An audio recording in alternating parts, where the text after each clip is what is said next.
Or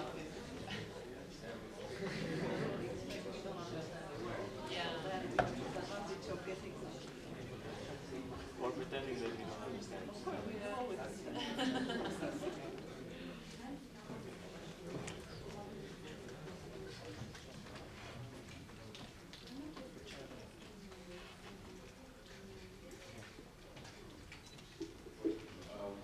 Që se jemi gati?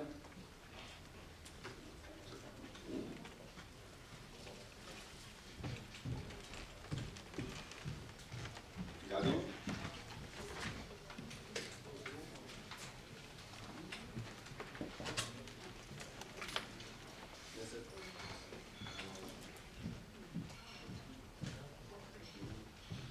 Okej, të pari shumë faleminderit gjithë për pjesëmarrjen tuaj këtu. Konferenca, jemi qëndjetur këtu për konferencën e sotme, e cila quhet përdorimi i mjeteve të teknologjisë së informacionit për rritjen e përgjegjësisë së zyrtarëve. Është një konferencë faktikisht dhe është një iniciativë e cila ka filluar më përpara dhe ka filluar më përpara në bashkëpunim me disa nga partnerët tanë nga rajoni. Është një konferencë rajonale sepse ne donim të sillnim në Tiranë për herë të parë dhe jemi shumë krenar për këtë. Eksperiencën jo vetëm të Ballkanit, por edhe të Europës Lindore mbi një tematikë kaq sensitive. Së fundmi të gjithë besoj kemi vënë re, sidomos organizatat pjesëmarrëse, po edhe publiku, vëren një rritje e përdorimit të mjeteve të teknologjisë, jo vetëm nga qytetarët në komunikimin e tyre, por sidomos edhe nga ana e organizatave të shoqërisë civile, për sa i përket monitorimit të institucioneve publike, monitorimit të zyrtarëve, po edhe monitorimit të zgjedhjeve. Dhe në këtë kuadër, ne jemi shumë krenarë që për herë të parë në Tiranë, po organizojmë një konferencë të tillë duke sjellur në Tiranë eksperiencën e më shumë se 16 organizatave të huaja nga 10 shtete ndryshme të Europës Lindore, por gjithashtu edhe të 12 organizatave shqiptare, të cilat kanë dhënë prej vitesh tashmë kontributin e tyre në shoqërinë shqiptare, në monitorimin dhe në rritjen e përgjegjësisë së institucioneve publike shqiptare. Është si ljedhoi dinamikave të reja sociale, siç po e thoja më përpara, që ka lindur dhe nevoja e përdorimit të mëtejshëm dhe profesionalizimit dhe përdorimin e mjeteve të teknologjisë dhe informacionit. Ajo çka ne dhe arsyeja dhe qëllimi kryesor gjithashtu i kësaj konference është sjellja e gjithë eksperiencave të rajonit dhe më gjerë në Tiranë, po edhe për të shërbyer jo vetëm organizatat shqiptare, por rreth parë edhe organizatave të tjera pjesëmarrëse në këtë konferencë. Unë do të veçoja disa organizata të cilat ne kemi, organizata partnere dhe është fal ndihmës së tyre dhe kooperimit që ne kemi pasur 2 vitet e fundit me to, që është bërë mundur dhe kjo konferencë dhe ky network dhe ky rrjet organizatash kaq i madh sot prezent. Dhe filloja nga Zashtëne, me profesues Darkon nga Bosnia e Hercegovina, Metamorphosis, me profesues Elenën nga Maqedonia, CRTA-ja, organizatë pjesëmarrëse nga Serbia, si dhe CDT-ja nga Malizi. Të katërta këto organizata së bashku me mjaftin kanë qenë edhe gjeneza e këtij rrjeti, ku ne kemi gjetur dhe bashkëpunim të paskajshëm, do thoja, në gjitha projektet dhe në gjitha mbështetjen ndërmjet këtyre 5 organizatave. Këtë eksperiencë që ne kemi pasur kaq pozitive, do donim dhe me shumë dëshirë të duam të ndajmë jo vetëm organizatat shqiptare, por edhe me organizatat e tjera të rajonit. Iniciativa më e fundit e mjaftë, dhe pse lidhet edhe kjo konferencë, është ajo që ne quajmë platforma qytetare. Dhe ajo që ne parashikojmë dhe ajo që ne duam të kemi dhe të krijojmë në muajt në vazhdimsi, është ajo që, siç e quhet më parë, platforma qytetare e cila përbëhet nga disa komponentë. Dhe ne japim gjithmonë më shumë fokus nevojave të qytetarëve, si dhe sjelljen e këtyre nevojave të qytetarëve në vëmendjen e publikut, po edhe në diskursin politik. Për më tepër informacion dhe për më tepër informacion për 3 komponentët kryesorë të asaj që ne quajmë platformën e qytetarëve, unë do ftoja kolegun tim Elizodin e Ton Kacilja për të bërë një prezantim të shkurtër të këtyre 3 projekteve kryesorë, të cilët përbëjnë edhe platformën qytetare. faleminderit. Përpara se të bëj një prezantim të shkurtër të tre komponenteve që përbëjnë atë që quhet platforma qytetare, do të falenderoja financuesit e këtij takimi, Fundacionin Soros, nëpërmjet programit East, si dhe mbështetësit tanë të këtyre komponenteve, National Endowment for Democracy dhe Ambasadën Amerikane. Si kundër përmendur edhe nga kolegim, lëvizja e mjaft ka ndërmarrë një iniciativë të re, të quajtur Platforma Qytetare. Një nisëm inovative që na vendos përballë sfidës së afrimit të politikës me qytetarin dhe mirë informimin e këtij të fundit mbi politikat publike të ndërmarrë në vend në nivel lokal dhe qendror.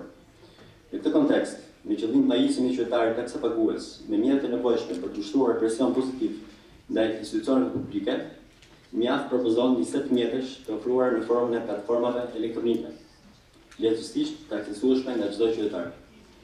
Vetë platforma qytetare është ndarë në tre komponentë, të cilët operojnë në mënyrë pavarur nga njëri tjetri, por njëkohësisht janë komplementar të njëri tjetrit në ndërtimin e një tabloje të përgjithshme për heçurinë e politikave publike dhe proceseve të qeverisë së vendit. Për të kaluar më pas në shpjegimin teknik dhe praktik të secilit komponent të platformës qytetare, do dohet theksoja që përvoja të ngjashme realizuar me sukses, kur sa përmend Dago, në vendet e fqinjet e rajonit, për këto që ka interes dhe juftoj të ndiqni sesionet e kësaj konferencë sot dhe nesër për të njohur konkretisht në mënyrën se si funksionojnë këto tre komponentë. Siç e theksova më lart, platforma qytetare përbëhet nga tre komponentë që teknikisht janë tre website të ndryshme: vërtetmatësi.info, votmatësi.info dhe unraportoj.mjaft.org. Komponenti i parë i platformës qytetare, vërtetmatësi, që shihni dhe të prezantuar në PowerPoint, është një mekanizëm që synon të analizojë dhe vlerësojë indikatorët e mëposhtëm, premtimet e partive politike dhe platformave elektorale, konsistencën e qëndrimeve politike të partive, vërtetësinë e deklaratave politike të partive dhe realizueshmërinë e politikave. Këta indikatorë shërbesin si bazë për realizimin e analizave dhe vlerësimin e politikave në një skuadër specialistësh të provizzuar sipas fushës së ekspertizës. Skuadra ekspertëve ndjek në mënyrë sistematike deklaratat e aktorëve politik, zyrtarëve publik dhe institucioneve dhe në bazë të indikatorëve të mërsipër realizon diseksionimin e këtyre deklaratave për të vlerësuar më pas sa të vërteta janë. Praktikisht, çdo qytetar që kërkon të informohet mbi sa janë realizuar premtimet elektorale, sa është realizuar programi i qeverisë, por dhe sa të realizueshme janë deklaratat politike të partive si të opozitës dhe të pozitës, mjafton të klikojnë në faqen që unë kam prezantuar dhe mund të informohen mbi këto premtime dhe deklaratat që janë kryer nga partitë politike. Kjo është pjesa parë, faqja parë e website-it, por nëse futemi në brendësi dhe klikojmë një nga deklaratat, mund të shohim analizën që ndodhet në brendësi dhe vlerësimin që i është dhënë qelebie deklaratës në fjalë Shqipëria një vend me të ardhurat mesme të larta, pjesërisht të vërtetë. Pra pasi kryet analiza nga grupi ekspertë, konstatohet se sa e vërtetë është kjo deklaratë e bërë nga qeveria, po dhe deklaratat, sikur thash, të bëra nga opozita. Komponenti i dytë i platformës qytetare është ai që kemi quajtur votmatësi. Edhe pse faktikisht është më shumë se thjesht një format për vlerësimin e preferencës elektorale të qytetarëve, në thelb të filozofisë së këtij komponenti qëndron ideja e edukimit të qytetarëve me frymën e diseksionimit kritik të platformave politike të partive më të mëdha. Votmatësi paraqet si një pyetësor online, drejtuar qytetarëve, i ndërtuar me pyetje të qarta që kërkojnë përgjigje eksakte mbi qëndrimin e qytetarit lidhur me çështje të caktuara të fushës ekonomike, sociale, juridike, kulturore e tjera. Në përfundim të pyetësorit, respondenti shes se si pozicionohet qëndrimi i tij në raport me qëndrimin e partive kryesore në vend. Theksoj që praktikisht pyetësori është dërguar për plotësim partive më të mëdha politike në Shqipëri, dhe këtu përfshin të gjitha partitë që sot kanë një rol kryesor: Partinë Demokratike, LSI, Partinë Socialiste, AK, po dhe parti tjera që kanë një rol aktiv në shoqëri.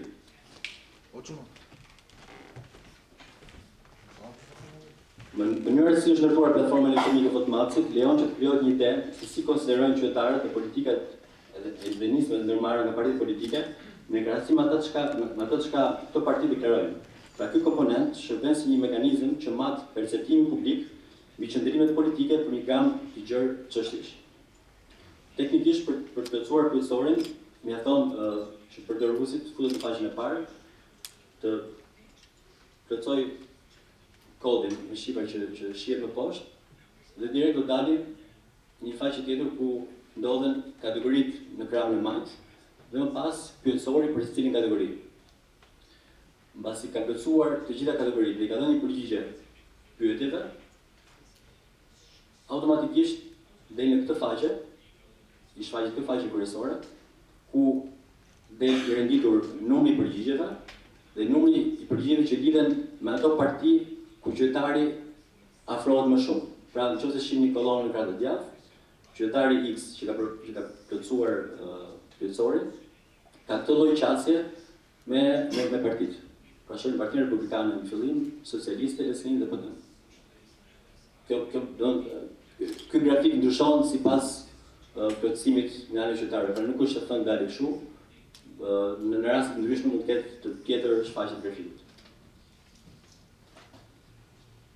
Komponenti i tretë dhe i fundit i platformës qytetare quhet Fixit ose rregulloje. Dhe përkohë me krijimin e një websajti që quhet unraportoj.mjaf.org. Kjo faqe shërben si ndërmjetës mes qytetarëve dhe institucioneve publike për denoncimin e problemeve të komuniteteve të vogla që shpesh eklipsohen nga politika të mëdha. Për të qenë denoncues, çdo qytetar mjafton të ketë një aparat fotografik ose celular, të bëjë një foto të problemit që shqetëson dhe ta publikojë në faqen e internetit që sapo përmendëm. Duke dhënë koordinata të sakta të vendosjes së problemit dhe një përshkrim të shkurtër të këtij problemi. Përmes hartës digjitale, lokalizohet vendi i problemit të denoncuar dhe shqetësimi përcjellet përmes skuadrës së projektit në institucionin kompetent. Pra, nëse problemi lidhet me fjala me shëndetësinë, skuadra që menaxhon faqen, këtë problem ja kalon Ministrisë përkatëse që e ka për përgjegjësi. Përmes aktivistëve të lëvizjes mjaft, do të ndiqet hap mbas hapi çdo problem i evidentuar. Për nëse qytetarët evidentojnë probleme që lidhen me arsimin, me shëndetësinë apo me infrastrukturën, apo edhe çdo problem tjetër, do të qihet dhe do të verifikohet nëse ky problem është zgjidhur nga strukturat përkatëse. Këto ishin pak a shumë të tre komponentët që ne prezantuam sot. Duke falendëruar për vëmendjen, ju ftoj të jeni aktiv në sesionet që do ndjekin konferencën. Faleminderit. Faleminderit. Unë do ftoj gjithashtu edhe të gjithë ata që po na ndjekin nëpërmjet mediave që websajtet dhe iniciativat e reja që ne po promovojmë tashmë janë në qëllimin e vetëm që të gjejnë një afërsim më të madh qytetarës, të mos në këtë periudhë ku mosha e të rinjve sidomos ka një prurje të re idesh dhe aktivizmi në jetën tonë shoqërore. Dhe mënyra më e mirë besojmë ne është edhe përdorimi i mjeteve të komunikimit, internetit dhe mjeteve të tjera. Unë shkurtimisht do doja të jepja fjalën dhe një prej partnerëve tanë për të dhënë një impresion të momentit për sa i përket kësaj konference regionale. Do t'ja gëroj me një fjalën zotit Darku nga përfaqësues i Bosnjës së Hercegovinës dhe organizatës zahtësore. Thank you, Aldo. Basically, it's great to be here and actually listen to what has been said and actually knowing that these platforms are now alive in another country in the region. And actually, once we started it a few years ago, once we started with similar platforms in Bosnia, and before that they were like in Serbia and Kosovo, I think, existing before we started with a couple of these. Actually, nobody thought that we'll very soon come to the point where the whole region has actually implemented the similar platforms, and now having it in Albania means that actually pretty much the whole region is now working on this and having pretty much the similar methodology in terms of dealing with these issues. And why does it help? And it showed to us many times that it is really helpful that we have regional experience on this, is because all of these, when you talk about accountability and when you talk about monitoring of the government, it's usually, you always end up being, like somebody who's actually questioned on the credibility, on the methodology and on everything, and having it in the whole region, and having actually different results throughout the region and different indicators of success from different organizations, it actually really helps in validating your methodologies and validating your credibility in the public on this. So basically, I think that on one side, it's really probably hard for the people in Albania, being the last one. So it's most expected from you to achieve a success with this. But on the other hand, it was easier because you already had methodology tested a couple of times around, and actually it's much more, let's say, credible now than when it was in other countries, because it's been tested throughout the region, and actually we know that whatever you do is made with a strict methodology, and that all the results that will come out of what you're doing are actually going to be very credible and very objective. So, and getting back to this conference, it's great to see that there's a lot of other people from outside of the small circle that we've been so far with our 5 or 6 organizations here, and that actually all of you are really interested in this work, and actually that you potentially would like to spread it around. I think now currently, at least the accountability platforms of Truthometer are in some 10 countries in Europe altogether, out of which I think that 6 are from the region here. So there's plenty to work on, and there's plenty to expand. So I think that we're off to a good start, and I hope that this will be. I'm actually hoping that this will become a standard for monitoring the accountability of the government throughout the world, and in the very soon future. So thank you. I don't want to take up too much time. Thank you, Darko. Ashtu si që Darko e theksoi, ky është projekti I cili po implementohet në 10 shtete, dhe ne kemi fatin e mirë që kemi përfaqësues të disa prej organizatave që tashmë kanë edhe 2 vjet që po implementojnë. Dhe në këtë kontekst, unë doja ta hapja panelin qofse për gjithë ftuarit këtu, për çdo lloj pyetje që mund të kenë për sa I përket, paktën për sa I përket për projekteve që kanë lidhje me vërtet matësin dhe me vot matësin. Qofse kanë një pyetje, jeni të mirëpritur. Yeah, we have a question. Yep. About fix my street or something like that. Okay. What about legislation? I mean, you send this report to the government structure, they should be fixing it. What happened next? You have legislation that they really should fix it in like 30 days or something, or just they receive report, look at it and say, oh well, okay. What happened next after they received it? Okay. I will be replying in opinion, if you don't mind, okay, just for the sake of. Pra, pyetja praktikisht ishte ç'a ndodh me mbasi është bërë denoncimi për sa I përket projektit fiksit. Dhe ç'a ndodh mbasi është bërë denoncimi nga një prej qytetarëve. Ajo që ndodh është nuk ka një legjislacion të caktuar. Nuk ka një legjislacion të caktuar, ama brenda legjislacionit që ekziston dhe tagërit që ekziston për çdo ministri apo bashki, ekziston një detyrë ligjore për të qenë e përgjegjshme për kundrejt problemeve që ka në territorin ose në zonat të cilat ato mbulohen. Dhe në këtë kontekst, ajo që bëjmë ne praktikisht do nxjellim më afër problematikën e qytetarëve që ato ndeshen në qytetet e tyre apo në shkolla, në spitale, në rrugë dhe në çdo lloj pjesë infrastrukturës tjetër së tyre, dhe ta vëmë këtë më në kuadër dhe më në qendër të vëmendjes, jo vetëm tek institucionet të cilat duhet të jenë përgjegjëse për këtë lloj problemi, por gjithashtu edhe në vëmendje të gjithë opinionit publik nëpërmjet një website të tillë.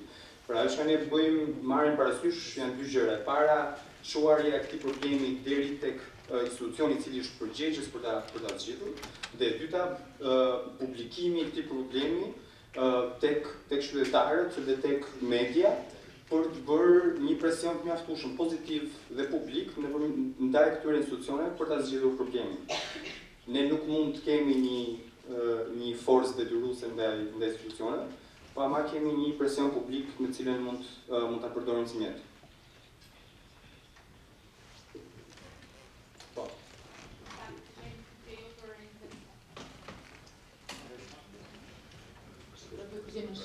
se ka mikrofon. Në fakt, pyetja është për organizatën nga Bosnia ose ndonjë tjetër që ka implementuar iniciativën në rajon. Dhe ka të bëjë me e para në këto 2 vjet, më sa kuptova që iniciativat ngjashme janë implementuar në Ballkan. Kush ka qenë ndryshimi që është vënë re në publik për sa i përket pjesëmarrjes përdorimit të këtyre platformave? Pra, si ka nisë kjo iniciativë në fillim, ka pasur, është përqafuar, ka pas një lloj rezistencë apo jo, dhe nëse keni vënë re ndryshim në këto 2 vite zbatimit të platformës, e para, dhe dyta, si është përcjell kjo nga spektri politik, meqense targeti është politika. Faleminderit. I can start with the answer, maybe somebody can fill up. Actually, the circumstances and the methodology is not concretely that similar in terms of the start of the platform, but over time we have kind of equalized the methodology mostly around the region and also the circumstances around it. For instance, in Serbia, where it was launched first, was actually kind of a year without big political movement when it actually was launched, whereas in Bosnia we launched our platform 10 days before the start of the pre-election campaign.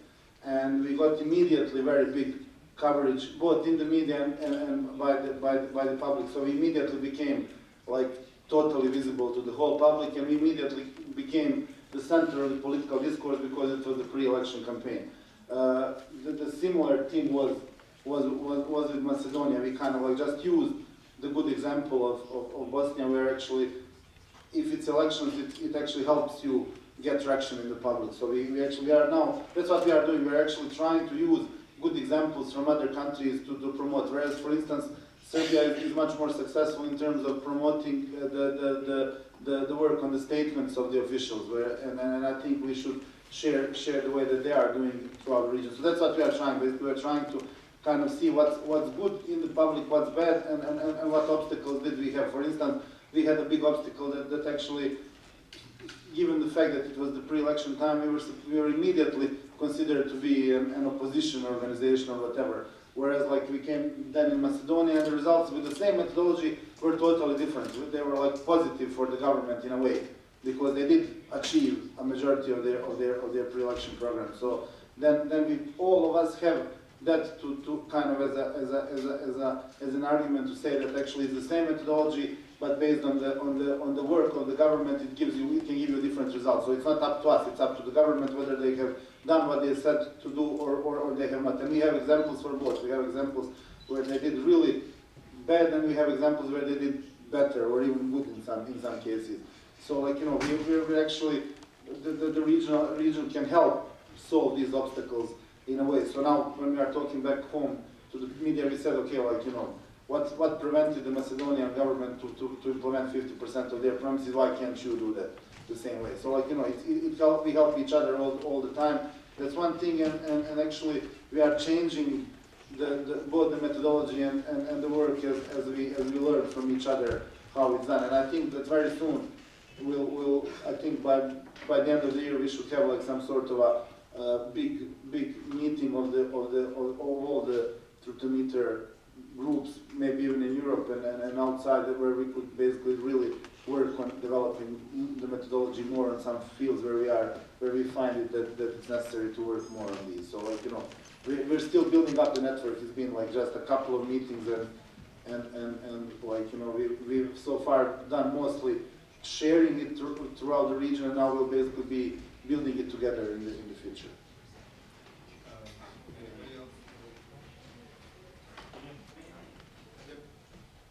As far as I see, iReport website is only for people who want to report their problems. But do they also report corruption cases? And if yes, if there are such corruption cases, what happens to them? Do they proceed? Are they proceeded to prosecutors' offices, or they just?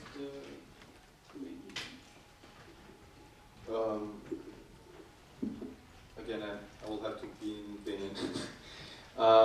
Jo, praktikisht website ka një shëllim kryesor I cili është infrastruktura. Pra, jo I bazuar vetëm në bashki ose komuna ose në ndarje territoriale, pra infrastruktura kudo në Shqipëri, që infrastruktura mund të shkojë deri tek shkolla, tek rrugët, tek kanalizimet ujore, tek çdo lloj gjëje që futet brenda infrastrukturës.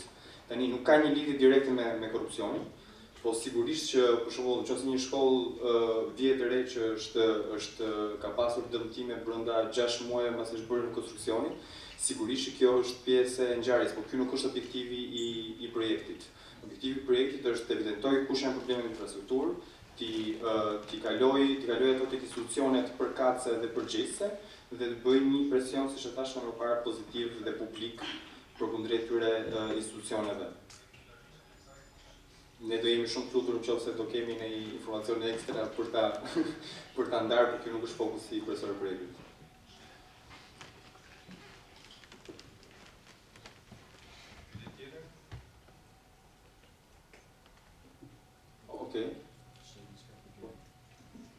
Okej, ky në fakt ai report, ky lloj versioni është një version ndryshe nga versioni që ekziston. Pra ekziston një version tjetër ku në një platformë online denoncohen raste të korrupsionit.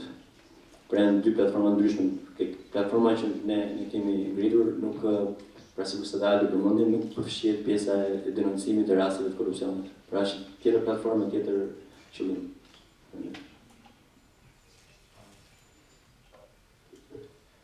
Okay, I think there are no more questions, so I wouldn't push it more than this. Thank you, everybody. We're closing the official session now, and soon enough it's gonna be also time for the lunch for all of you, which is at 12:30. Yes? Yeah. Here. So at 12:30 we have lunch. We can break the official session now, and then we start again at 12:30. We have lunch, and then we have the beginning of the parallel sessions at where did we start?